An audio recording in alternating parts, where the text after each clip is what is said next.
Welcome to 2024, the year of the Bitcoin bull. On your low time preference journey to becoming a wealthier and healthier human, there's one thing besides weak hands that can get in your way: your diet. Ditch the unhealthy snacks that tempt you throughout the day and stick to your fitness goals with Farmer Bill's bison and beef sticks. Right now, you can save 20% by using code BIZBIT20. That's BIZBIT20. Don't fall prey to emotional eating and indulge in a bunch of sugar and carbs like everyone else. Farmer Bill's bison and beef sticks will give you the protein, fat, and salt your body craves to crush 2024. We are constantly surprised doing this, how many Bitcoin films are out there. Our list of Bitcoin films in making has over 30 titles now. There has to be industry, and that's what we're trying to foster and build network around with Bitcoin FilmFest. I'm also working on a second documentary film called The Fight for the US Dollar. And this one is more about the three-letter institutions of our world and how they keep a certain dynamic that is, the developed world shall develop, whereas the world in development shall never develop. And also simply why. Welcome to the Business Bitcoinization Show, the show dedicated to helping you enrich your life and grow your business with Bitcoin, the hardest money on planet Earth. I'm your host, Josh Friedemann, and our guests today are Pierre and Tomek, who are the co-founders of the Bitcoin FilmFest. Pierre is also the creator of the most watched Bitcoin documentary called The Great Reset and the Rise of Bitcoin. And in addition to his work at the Bitcoin FilmFest, Tomek is a libertarian activist, prediction markets enthusiast, and buzzmaker at Alby. If you're looking for a way to celebrate the halving in April, one thing you can do if you're not going to be in Jackson, Mississippi, celebrating at the Belhaven Town Center, aka BTC, there's also going to be a European halving party that takes place at the same time as this year's FilmFest. As always, before we get to our interview with Tomek and Pierre, I do want to take a minute to thank those who have been supporting the podcast on Fountain in the last week, as well as share this week's Bitcoin Meetup Spotlight. So first of all, thank you to those who have been streaming SaaS to the podcast, including user 784-72305 and No Waste BTC signs. Thank you also to those who sent boosts, including Piez Lassatari and Joseph Featheroff, who all sent 100 sats, and MCOT3D, who sent 285 sats and said, thanks for sharing your experience being homeschooled as a kid. Of course, that is in reference to the episode a few weeks ago where I reshared my interview from the Bitcoin for Homeschoolers podcast. If you would like to support the show, I encourage you to download the Fountain app and either stream sats as you listen or send a boost. And if you send a boost with a comment, I'll be sure to read that comment on an upcoming episode. Now, for this week's Bitcoin Meetup Spotlight, we're going to Bitcoin Bay. Bitcoin Bay is an in-person Bitcoin-only meetup in the Tampa Bay area. Their focuses are community, prosperity, and resilience. They started as a BitDevs meetup, but quickly realized that people weren't ready to learn about Taproot when they still didn't even have wallets. They now meet weekly with one special monthly event. Their next event is the Sound Money Soiree on February 3rd. They're just getting started and are excited to build Tampa Bay into the vacation spot for Bitcoiners. If you want to learn more about the Sound Money Soiree and what else Bitcoin Bay is up to, you can find those links in the show notes below. And if you're not in the Tampa Bay area but want to find a Bitcoin meetup near you, I encourage you to download the Oshi app where you'll be able to do just that. Now, we're going to get to our interview with Pierre and Tomek right after this. Business owners, unlock the benefits Bitcoin has to offer your business with the Bitcoin for Business Quick Start Guide. This 27-page guide highlights the 6 ways you can grow your business with Bitcoin. Check it out in the show notes. Pierre and Tomek, welcome to the podcast. Hey, Josh. Thanks for having us. Hey, Josh, how are you? So I like to start off every single interview with a few questions that help us to get to know you a little bit better and give us some insight for our own lives. So you ready for these? Yeah. Definitely. All right. Pierre, we'll start with you. When and how did you first learn about Bitcoin? The first time I learned about Bitcoin, it was my older brother that told me about it, like this crazy internet money. And then, so that was, I think, like 2010. And then in 2013, he got into mining and quickly started mining, crypto, because it wasn't profitable to mine Bitcoin because there was already more, better miners out there. But that's, I remember him telling me about all of this, showing me all of this stuff, but I guess maybe I was too young. I don't know. At the same time, I was leaving. I was going to go study in Australia. So it just, went out of my mind. So I only got into Bitcoin in 2017. And in fact, I got into crypto before getting into Bitcoin, just like most people do. When I really started considering myself a Bitcoiner, or at least someone that thinks that Bitcoin is the only thing that matters, was, I'd say, 2019. Tomek, how about you? When and how did you first learn about Bitcoin? It was quite early. I didn't get, I wasn't that interested then yet, and I understood it much later, around 2019-20. But my first encounter with it was, I was a large part of my life. I still am a libertarian activist locally here in Poland. So when Bitcoin surfaced to Poland, to Polish internet sphere, I've heard from some libertarian friends that, all right, this is this internet money, and there was this essay by Hayek, the nationalization of money, and this is the dream, we have it, and this ends the Fed. You remember, because we were at that time quite like a Polish version of followers of Ron Paul and the Fed campaign. So I remember it was my first encounter. Maybe it was 2012, maybe 13, but of course, for many years, unfortunately, I did not put that much attention there, and I did not learn enough. So question number 2 is this, and Tomek, will maybe stay with you for this answer. What's an insight or fact about Bitcoin that you wish everyone understood? Probably, I would say it would be the fact that the strength of Bitcoin, all right, it relies on decentralization, it relies on energy, it relies on cryptography. But why people should use Bitcoin is because this is the money of choice. This is the technology that was designed to be money, and this is a pure free market encapsulated in this, not only technology, but a phenomena. While the other monies, fiat money that we use, were money of suppression and money of force. They were created to support war, and they are created to support war consistently, while Bitcoin was created to be money. And Pierre, how about you? Yeah. So I think somewhat similar, but maybe the idea that Bitcoin is no big deal.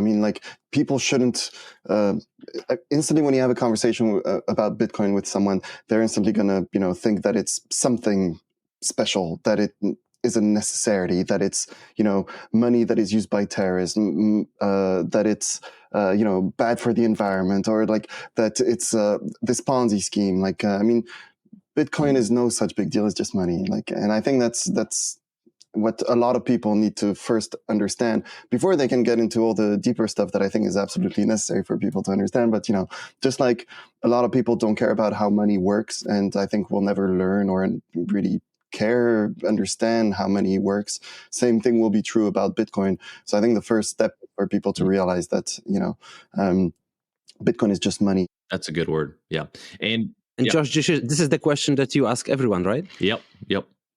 What is your answer then? Hey, you're not supposed to be doing this on the show. No. So the thing, and I've posted this on Twitter once or twice maybe, and it's just the thing that I always feel like my mind comprehends, and then as soon as I think I understand it, it blows my mind again, is the true scarcity of Bitcoin. How many things in this world are truly scarce? And we don't really, we haven't seen that really. So that every time I think that it's okay, I understand the scarcity and the implications of that, I think I wrap my mind around it, and then it just blows my mind again. So that would be my answer. There are plenty of other things I could say, but that's the one that just jumps out. Yeah, that's a good one. I appreciate you asking me that, though, because it is kind of fun to be able to answer some of these questions as well. Now, Pierre, what is the Bitcoin resource you most recommend to other people? Well, of course, I'm going to be a bit biased on this one, but so I directed the film The Great Reset and the Rise of Bitcoin. So obviously, when someone, when I want to tell someone about Bitcoin or just say what's a quick way for you to learn some things, well, I recommend my documentary, which I recommend anyone that is watching this, of course, to go watch it as well. Because I think it's just, it's an easy, I mean, that was my goal, at least. Of course, feedback I got is that, and again, that was also my goal, is the kind of film that you have to watch twice to really grasp everything if you're not familiar with all of these concepts around Bitcoin. If you are, then I think, I mean, you know, there is not that much to learn for Bitcoiners already. And I think, you know, compressing so much information around Bitcoin in an hour and 20 minutes is just an easy way for people to get first onboarded, because, you know, although what really opened my eyes when it comes to Bitcoin was the Bitcoin standard, I was already down the rabbit hole, and I don't think the Bitcoin standard is necessarily, or I mean, I don't know, I guess it depends on people, obviously, but it's maybe a harder book to just get started with Bitcoin. Yeah, so my film, The Great Reset and the Rise of Bitcoin. Perfect. And Tomek, how about for you, the Bitcoin resource you most recommend to other people? My Twitter profile. I wanted to recommend. Yes. I wanted to recommend our FilmFest YouTube channel, but then I thought, okay, let's go somewhere else. I would then go for the book Atlas Shrugged by Ayn Rand. Yeah. You know, like there is often like the discussion, especially in culture, whether this is a Bitcoin movie, whether Matrix is a Bitcoin movie. So is Atlas Shrugged actually a Bitcoin resource? I think it is, particularly for the moral look on money. And like, of course, Atlas Shrugged is much more than about money. It's about your life philosophy and what is able to achieve for a human being and what is moral to achieve, and how there is no contradiction between them. But also there is one very nice passage, the Money Speech by Francisco D'Anconia, that is sometimes, quite often, I think, like retweeted and shared in Bitcoin circles. It is one of the, it's not the John Galt speech, which lasts for 300 pages. This one has only like 40 pages, but it's really worth reading. Kind of answering question, not what is money, but why money is good. And I think all of us, we need, probably like all of us, we already have it, but it's important to have like the moral ground that you are, that you know that you are fighting on a moral ground as well, that you know that what you're doing is good, that it's not burning swimming pools, that it's not in oceans, that it's not stealing for somebody else or even like from future generations because you are here and it's a Ponzi scheme you are earlier. No, you need to know that, I mean, I cannot tell you what you need to do, but it's really good when you know that what you are doing is ethically good. It gives lots of inspiration, fuel, and certainty in life. So Atlas Shrugged is my Bitcoin resource. Excellent. And then one quick note for people there, because I totally agree with that. I love the book. I've listened to it. I like audiobooks just because I can do other things at the same time, but I've listened to it multiple times. There is multiple times. It would take like a year. You know, my friend, I listen to 2.5 times speed. I can listen to almost any book inside of a week. Whoa. But there is an abridged version that the normal audiobook is like 55 hours long, depending on the reader. There's an abridged version that people can listen to that's, 11 or 12 hours long. And I could not discern that much of a difference. So they somehow cut out 80% of the material and it's still just as good. You miss some of the speeches, they're truncated, but if what's getting in between you and reading or listening to Atlas Shrugged is the length of it, then definitely check out the abridged version. And hopefully that'll interest you enough to where you'll listen to the full one in the future. Question number 4 is this: beyond Bitcoin, what's a resource, tool, or idea that's been helpful to you or your work at Bitcoin FilmFest recently? Tomek, let's start with you. That has been valuable to me. Yeah. Well, I'm a fan of prediction markets concept. And it's been helpful in my career and also in my understanding of market, price discovery, and price systems. Prediction markets is a concept where you could trade information, where when payout on the contract, on information contract, it is strictly dependent on a certain event in the future. So, and then if you have such such future contracts based when payout is based on information, then the price of such contract is almost, well, it's the estimate of probability of such event to happen. And like I think besides Bitcoin, this technology is something that world needs because as humanity, it's always, for each of us, it's always great to know what's happening in the future, to estimate some risk, to make any decision in life, we estimate some future. And if we because currently the biggest challenge is legal, it's not technology anymore, to have open prediction markets. And if we overcome these challenges and we let humanity to have open prediction markets, open information markets, I think it puts us as society on a next level of communication of our species, right? Very interesting. All right. So Pierre, how about you? A Bitcoin outside of Bitcoin, a resource tool or idea that's been helpful to you or your work at Bitcoin FilmFest recently? Yeah. So in general, I think a tool, but it's very linked to Bitcoin, obviously, although for us Bitcoiners, it's linked to Bitcoin. But for other users, it might not. It's Nostr and the use of Nostr and trying to build things on Nostr. That is just pretty fascinating, I think. I know that Tomek agrees with me because we talk about this stuff a bunch, simply because it just changes different interactions we can have with apps and such, which I think is, it's just interesting. And even, me, myself being a programmer as well, being able to create an app where your entire user management is handled via Nostr is pretty interesting because you can create an account, you can update your info and then you can log it into any other platform and the same thing is there. And it just leads to a lot of reusability, which is just kind of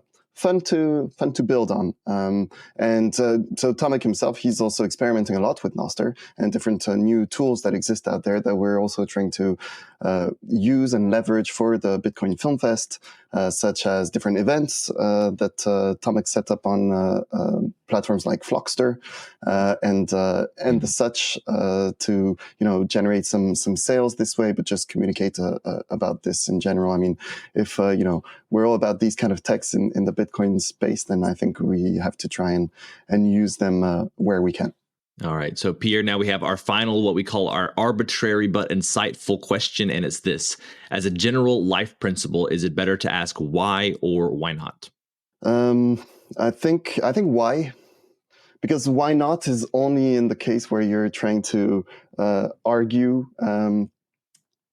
or defend something, whereas why can be used in that case too, all while just trying to be open about different situations, right? If someone tells you no, you can say why instead of why not. But also if someone tells you anything, whatever new concept, you can always go and ask why, which is just a more open question, I think, than why not. And Tomek, how about you? As a general life principle, is it better to ask why or why not? Well, I think philosophically, you just need to first answer the question why to know why not, or answer some more important questions why than to say why not something. But as a life principle, well, definitely it's better to pursue something than avoid something, because then you choose the object that you pursue, but usually the object that you avoid, it chooses you. So I prefer to be in control of this choice. Meet Linkster, your premier Bitcoin-focused advisor. Linkster caters to businesses, institutions, family offices, and high-net-worth individuals. They merge your unique financial goals and needs with Linkster's Bitcoin expertise to craft your own sustainable plan to preserve and grow the value of your hard-earned profits and retained earnings. At Linkster, it's not just advice, it's tailored execution. Connect directly with the founder by visiting linkster.com. That's LYNCSTER.com. Linkster. Secure your future with Bitcoin. Today's episode of Business Bitcoinization is proudly brought to you by Velis Commerce, where the future of business technology meets Bitcoin. As we journey through the era of Bitcoin and its transformational impact on businesses, there's one name that stands out: Velis Commerce. Whether you're looking to build a cutting-edge website, a seamless mobile app, or custom software, Velis is your go-to team. They've been diving deep into the world of Bitcoin since 2014, making them one of the most experienced groups for integrating Bitcoin and Lightning payments into a variety of digital platforms. But here's what truly sets them apart. Velis Commerce doesn't just build. They bring a wealth of knowledge to ensure your project's success from day one. Their team understands the nuances of Bitcoin, ensuring that your business stays ahead of the curve. And for all business Bitcoinization listeners out there, Velis Commerce is offering a free consultation to kickstart your project the right way. So if you're ready to future-proof your business in the coming age of hyper-Bitcoinization, head over to veliscommerce.com or reach out on Twitter at veliscommerce. Let's make sure your business thrives in the Bitcoin era.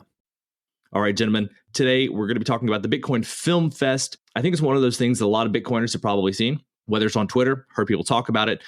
But today we're going to get a little more information. So, Tomek, let's start off with you if we can. Tell us a little bit about the Bitcoin FilmFest and sort of what you are looking to do through this project. Bitcoin FilmFest started as a film, as the name indicates, a film festival. We, with Pierre, did with a very quick notice, did a small, cozy but well done, actually, film festival. The first probably of such scales for Bitcoin, in such scale for Bitcoin only community. But eventually it developed into an initiative that tries in various ways. We try to promote and foster growth of Bitcoin cinema through podcasts, being guests. Thank you for the invitation. Being hosts of some online and live meetups, arranging screenings at various conferences. There is few larger things, major things on our roadmap, and we plan to build an alternative Hollywood with an orange lenses. But as for now, we focus on Bitcoin Film Festival 2024, which is in April in Warsaw. What I'm looking by myself there, well, I love Bitcoin. I always loved cinema. I love organizing events. And when I met with Pierre, it was a Bitcoin meetup in November last year, over a year ago, a bit. We met, and like during that month, through our Bitcoin Maxi meetups that I organized in Warsaw, we met few interesting people and inspiring that we decided, okay, let's do it. And like by doing so and actually executing it, well, it gives you really lots of power, lots of satisfaction that you delivered something. So that's what fuels me to continue doing that. But also after our film festival, why we are not just a film festival, because was really positively surprising what happened after we organized the Bitcoin Film Fest 2023 in March in Warsaw, which was a follow-up after that, because so many Bitcoiners from around the world started messaging us like, hey, I'm shooting a movie in Azores, I need actors. Hey, we are organizing filmmaking workshops, do you want to participate? Hey, I'm looking for funding. Hey, come to our conference. And we saw that, okay, like there is some demand, we are doing a good job. So it gives me satisfaction. That's why I do it. But also I can see that this industry is still a bit nascent. The industry, meaning Bitcoin films, Bitcoin cinema. Of course, Bitcoin is also nascent, like it's just 15 years. So what can we expect? It needs a little bit of like help, of nudging from people like me, Pierre, from some organization that builds a networking, that builds an information hub for Bitcoin cinema. That's what we do. And yeah, we are driven by this group mission, by ideological mission, and by individual passion, I guess. Yeah, and if I can add to that too, it's just this idea that, in a world that we think is going to hyper Bitcoinize, I mean, that everyone is going at one point is going to get into Bitcoin. And it means that there's a huge potential for any niche that specializes in Bitcoin to exist. And with, everyone, including from the cinema world, because we have a few in our network that are professionals, including from Hollywood, that are also Bitcoiners. Well, these people, they have their center of interest that is filmmaking, their other center of interest that is Bitcoin, because we tend to obsess about this when you truly get orange pilled. Well, then they can have this place to go to that is around Bitcoin and cinema, ideally bringing together both of their top passions. Yeah, and so Pierre, I'm sort of curious here. What are the skill sets that each of you brings to the team? Do you both come from an artistic cinema background, or do you bring a complementary skill sets to the founding of the Bitcoin Film Fest? So I think, that I know of, I don't think Tomek comes from an artistic background, although he does play music. And he even did a concert last year at the conference he was organizing at the same time as the Bitcoin Film Fest. But so I think this is mostly the skill set that Tomek has, that is organization. Like, he knows how to do stuff like that, whereas I don't. Right? So that's, yeah. I mean, I'm trying to learn and follow and stuff, but there's just this extra energy and this level of craziness that I know I'm lacking, that Tomek has, and really brings, with his passion and expertise, like the right way of doing that. So I did a Bitcoin documentary, one of the most watched, in fact, and I think I bring more of this artistic touch, I guess, but I don't consider myself an artist at all. Like, it was the first film I worked. Does that have a negative connotation for you? No, not at all. Actually, I think it's positive, right? And I do think that a lot of the stuff that I do is extremely creative, right? But when it comes to the artistic side of things, I tend to let other people take care of that. I just guide with my ideas, and people can actually create art.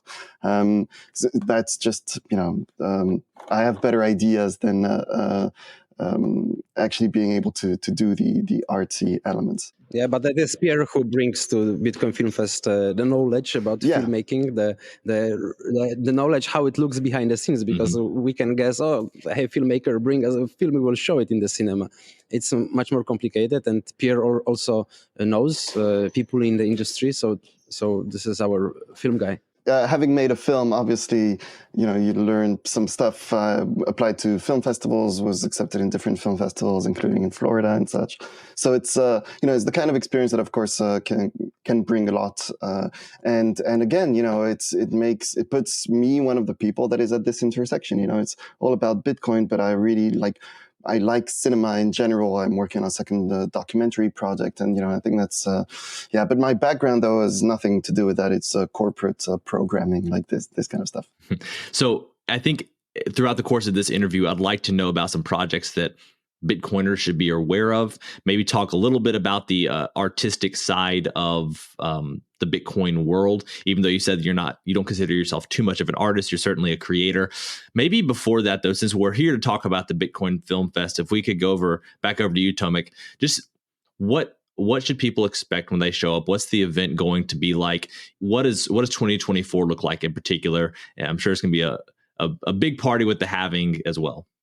So we have just 1 year of experience, and next year is still being planned, because besides the Bitcoin Film Fest, we are arranging the European halving party, and the halving party, as you might know, you might guess, it's not just a Bitcoin conference, but it's the place where we can network and celebrate. While one of the major points of the agenda would be the Bitcoin Film Fest, so we do it in the Palace of Culture in Warsaw, which is probably the most iconic building in Poland, for sure in Warsaw. And it's right in the center, it's huge, and the cinema is a really grand venue. This is the place where actually Polish cinema premieres, and this is a place where Bitcoin Film Fest premiered, and that's where few premieres will be played in April 19, 20, and 21st, 2024, because there is we expect now around 12 movies to be screened, which are movies, longer than 30 minutes. I guess not all of them would deliver on time. Some of them would need to premiere somewhere else. But then we can make some presentation from the creator, just showing clips. And sometimes people prefer that than just watching a film for 1.5 hours. So the program will be quite various. For sure, you would see almost everything that happened in Bitcoin cinema in the last year, because we are in good touch with the filmmakers, and they all can't wait to come and screen in Warsaw.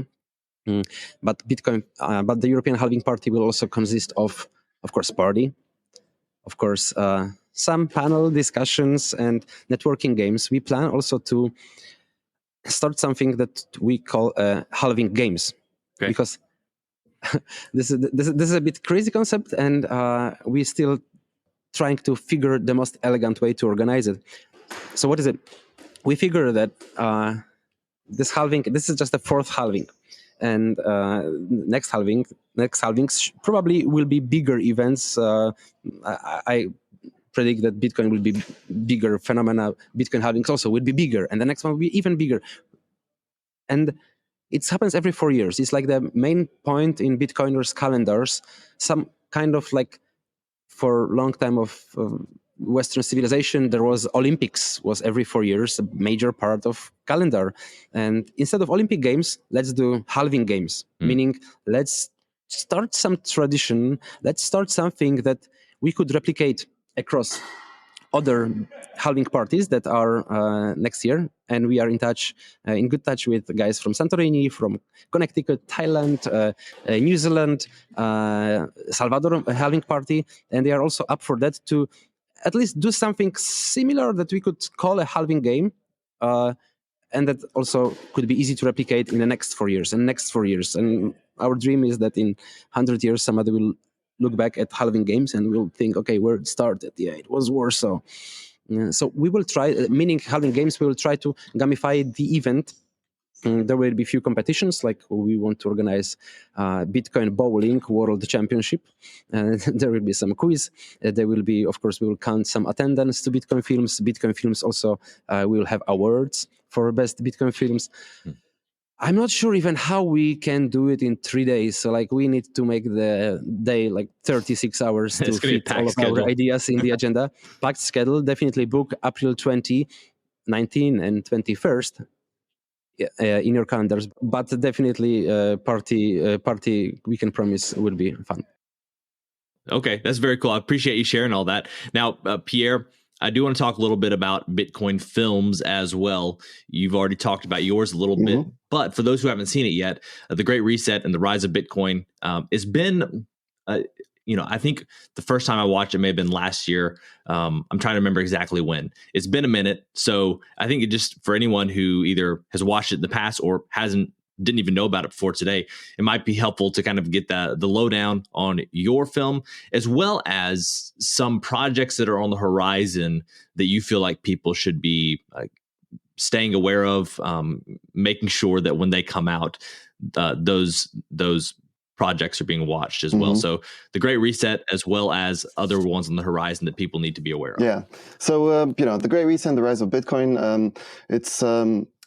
the whole idea of it was that, part of what I was discovering when learning about Bitcoin, and also what everyone was talking about during the last cycle, was that, inflation, and Bitcoin is the hedge for inflation. And that's something that, I understood just a year or 2 years before making the film. And I thought it was an important topic. And on top of that, there's this video that was created by Ray Dalio that is called How the Economic Machine Works, where he explains 3 things that central banks do whenever there's a change in the debt cycle, and explaining the long-term and the short-term debt cycles.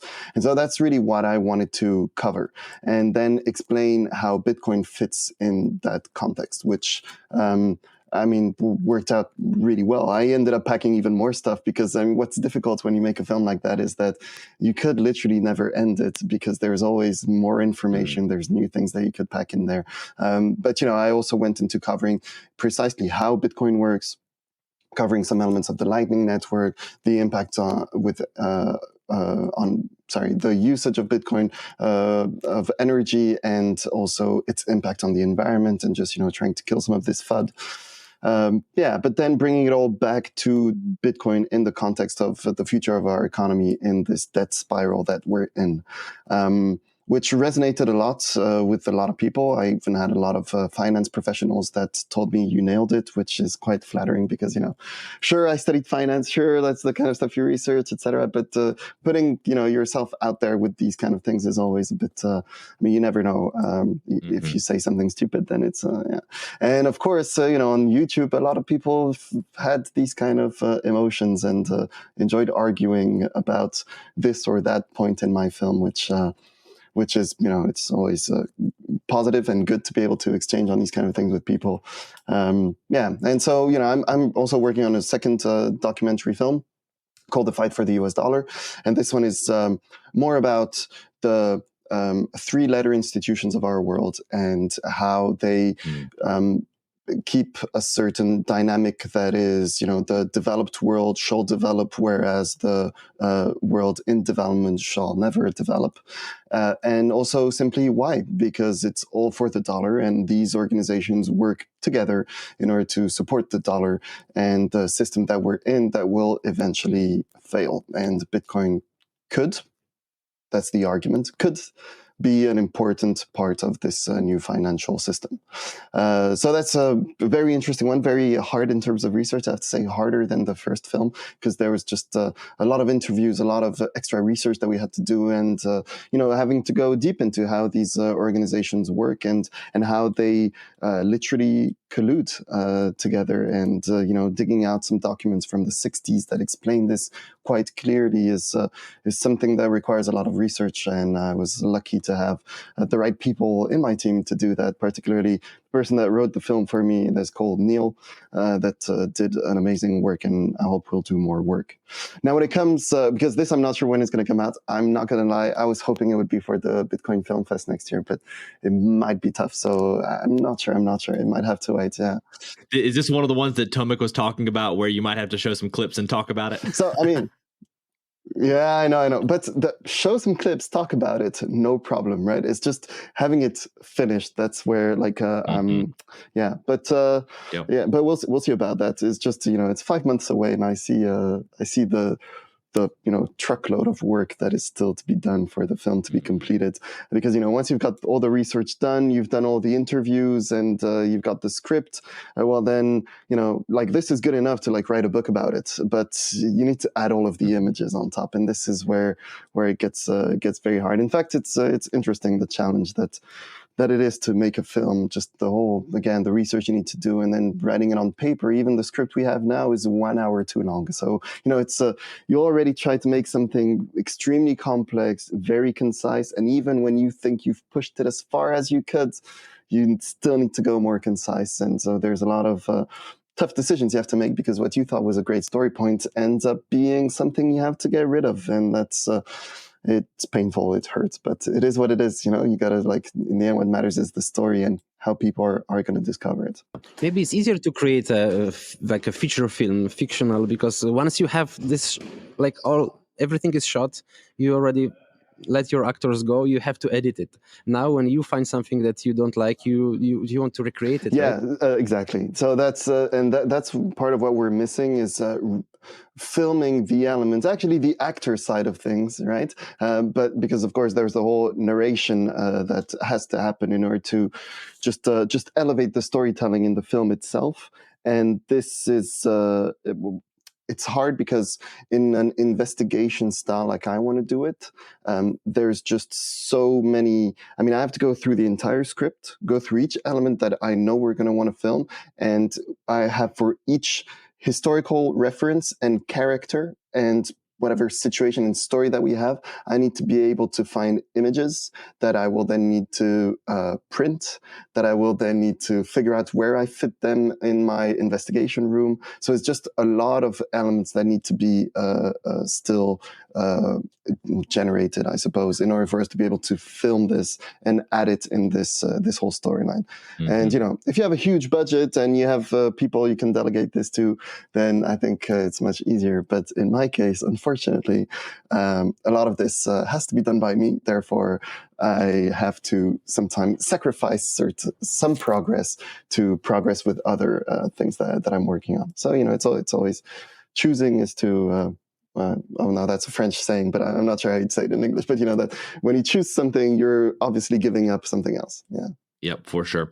So I kind of wanted to go down the road a little bit more about kind of the future of Bitcoin artistic endeavors as you see them. We're sort of running out of time today. I like to keep these episodes not too long. So maybe we can just go to final thoughts. If you want to incorporate any of that into your answer, that's fine.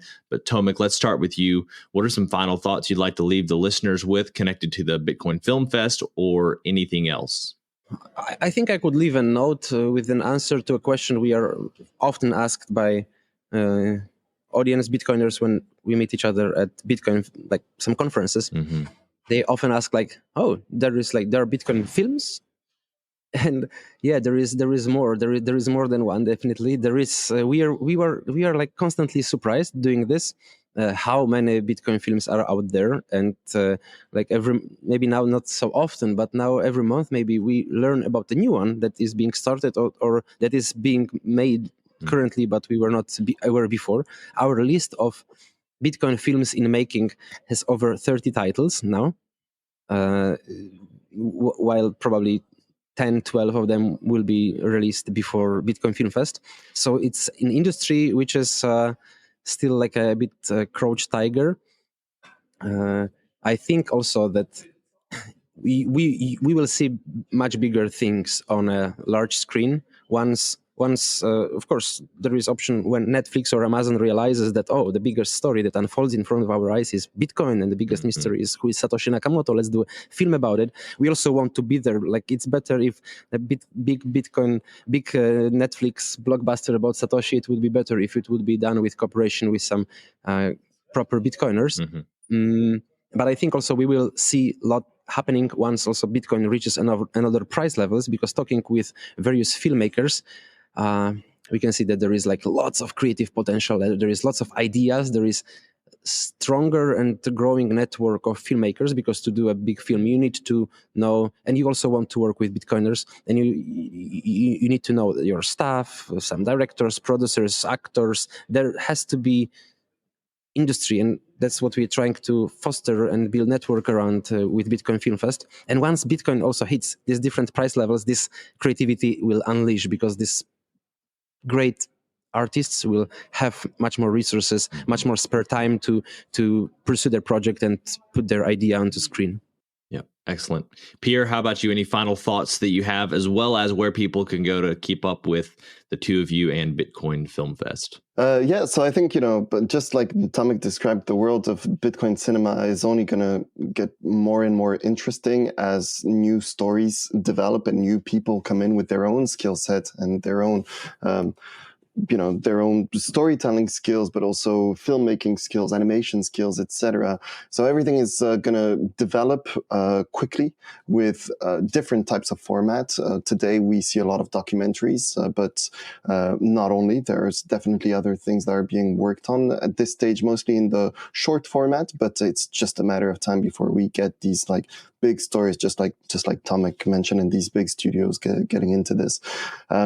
So I think it's interesting, and there's just so many creative people that are passionate about Bitcoin, just like most Bitcoiners are, that want to express their creativity while explaining Bitcoin in one form or another. So, I mean, I think that's very interesting. And we at the Bitcoin FilmFest, our goal is to promote all of their work and bring all of these people together and all of these artists together. So I think, if you want to get a taste of it, come to the Bitcoin FilmFest. We really encourage everyone to come April 19th to 21st. And you can follow us on Twitter, obviously. Just look for FilmFest BTC. So you'll find Bitcoin FilmFest there. And, our tickets are available on Geyser. You can go find us there too, geyser.fund. And on our website, just go into European Halving Party, and there's all the links to get the tickets, including the Super Pleb tickets that allow you to just get access to everything and get the best time of, the whole weekend's event. That's great to hear. Well, Pierre, Tomek, thank you so much for your time today. It's been a pleasure. Thank you, Josh. Thank you, Take Josh. care. Thank you, Pierre. Well, friends, it's a wrap. Thanks so much for listening to this episode of the Business Bitcoinization Show. If you want to reach out to either me, Pierre, or Tomek, you can find those links down in the show notes. And be sure to check out the Bitcoin FilmFest as well. As always, keep building, keep growing, and until next time, keep living and leading well. If you're a regular listener of the podcast, thank you. If you want to take a further step in your support for the show, you can help us grow by listening on Fountain, a value-for-value podcast app on iOS or Android. If you hear something you like that you disagree with or anything else, you can share it by sending some sats and adding a comment with your thoughts. Some of you have already done this, and I appreciate it. I'm going to begin reading your boosts on upcoming episodes, so if you have some insight or value to add, let the people know. Getting started with Fountain is easy. You can add Bitcoin to your Fountain wallet by using your fiat accounts or any Lightning wallet.